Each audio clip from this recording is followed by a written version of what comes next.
Welcome to our weekly space rendezvous, where we uncover the latest cosmic updates. Join us as we delve into Chang'e-6 Lunar Odyssey to the far side of the moon. The Starliner's upcoming launch. Delayed to mid-May, Rocket Lab's new Neutron mission timeline set for 2025, and China's pioneering Long March 6C rocket launch.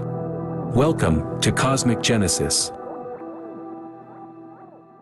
China's Chang'e-6 Lunar Far-Side Sample Return spacecraft has reached a significant milestone by entering orbit around the Moon. This achievement occurred late on Tuesday as the orbiter completed a braking burn at 10:21 p.m. Eastern Time on May 7, 2:21 Universal Time coordinated on May 8. The purpose of this maneuver was to slow down the spacecraft, enabling it to be captured by the Moon's gravity. This mission, which launched on May 3, marks a groundbreaking attempt to collect samples from the far side of the Moon, promising substantial scientific rewards.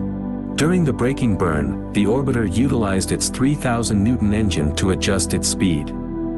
Currently, the Chang'e-6 spacecraft is in an elliptical lunar orbit with a periapsis of approximately 200 kilometers. The next step involves releasing a 7-kilogram CubeSat called iCubeQ into lunar orbit. Subsequently, the main spacecraft will adjust its orbit to achieve a circular path in preparation for the upcoming landing. In the days leading up to the landing attempt in the Apollo crater, the mission lander will detach from the spacecraft. While the landing is anticipated to occur in early June, it has not been officially confirmed due to suboptimal lighting conditions over the landing site. The targeted landing area within the vast South Pole Aitken Basin is believed to contain material from the Moon's mantle. Analyzing these samples could offer valuable insights into the Moon's history, particularly regarding the disparities between its near and far hemispheres. What's next for Chang'e-6? The Chang'e-6 mission, with an expected duration of 53 days from launch to landing, is managed by the Deep Space Exploration Laboratory, under CNSA. The mission is scheduled to attempt a landing in early June, aligning with the sunrise over Apollo crater on May 28. The landing timing is contingent on the spacecraft's orbit and lighting conditions for power generation. Sampling activities, akin to Chang'e-5, are projected to conclude within 48 hours post-landing. Samples will be transferred into lunar orbit using an ascent vehicle, which will then rendezvous with the Chang'e-6 orbiter. Following this, the ascender will likely be jettisoned a couple of days later. The orbiter and ascender are anticipated to dock approximately 2 days after launch, with the ascender's disposal expected shortly thereafter. Subsequently, the orbiter will prepare to depart lunar orbit at a specific time, releasing a re-entry capsule before heading back to Earth around June 25. Given that the far side of the Moon remains unseen from Earth due to tidal locking, the Keiqiao-2 satellite provides essential support. Operating in a specialized orbit, Keiqiao-2 facilitates communication between Chang'e-6 on the far side of the Moon and Earth-based ground stations. Further objectives.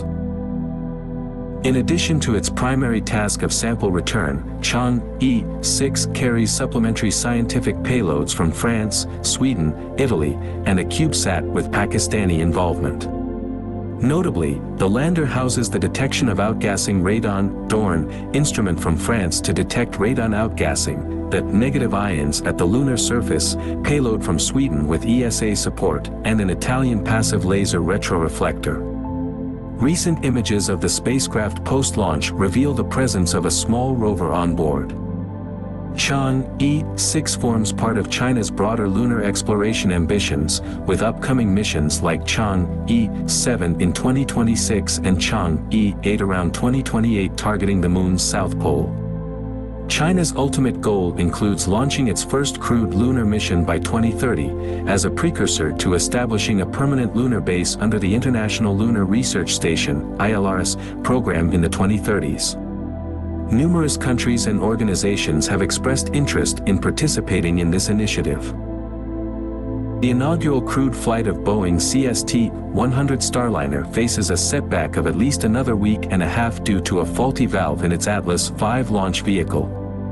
Following a malfunction in the rocket's Centaur upper stage valve, the Crew Flight Test (CFT) mission, initially scheduled for May 6, has been rescheduled for no earlier than May 17 at 6:16 p.m. Eastern, as announced by NASA on May 7. To address the issue, United Launch Alliance (ULA) will need to replace a liquid oxygen pressure regulation valve in the Centaur, necessitating the rocket's return to the Vertical Integration Facility (VIF) hangar near the pad. During a briefing following the scrubbed launch on May 6, Tori Bruno, President and CEO of ULA, highlighted the worry that the vibration could have approached the valve's rated life of 200,000 cycles, noting that the valve was vibrating at 40 Hz. Our philosophy is we don't change the fueled state of the vehicle when the crew is present. You can do it otherwise from that, and other people do, but that's our philosophy, and so we've built our flight rules around that, in our procedures, in our decision points. What occurred, as was said, is that we have a mechanical valve that vents the ullage pressure on the lock, so it's venting gas. It's not dissimilar to many other valves like that. You have one in your home on your hot water tank that's not all that different. And every now and again, in rare occasions, a valve like that can get into a position where it's just off the seat. Its temperature, its stiffness, everything is just right, and it'll flutter, or it'll buzz in this case, in cycle. And that we've seen that before. We've seen a sustained buzz like this on AB-53. We've seen short buzzes maybe 3 or 4 times. And what you would typically do is activate the solenoid that forces the valve closed, cycling the valve, if you will, and then you turn that off and you let it return, and it almost always stops. It has in fact stopped. Once we had the crew off, we cycled the valve and it stopped buzzing. If this were a satellite, that is our standard procedure, and the satellite would already be in orbit. But that changes the state of the fueled Centaur, and we don't do that when people are present.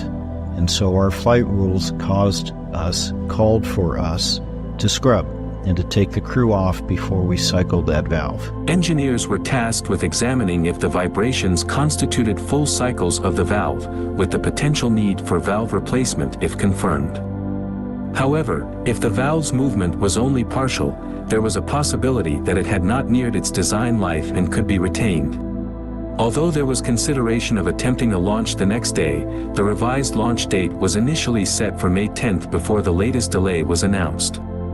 NASA stated that despite the valve vibration dampening after closure following the scrub, the vibration resurfaced twice during propellant offloading from the rocket, prompting the decision to replace the valve due to it exceeding its qualification. The new launch date is later than initially projected, with the valve replacement procedure, involving the installation of supporting tooling for the stage, requiring several days. Bruno indicated that making another launch attempt before Sunday, May 12, was unlikely.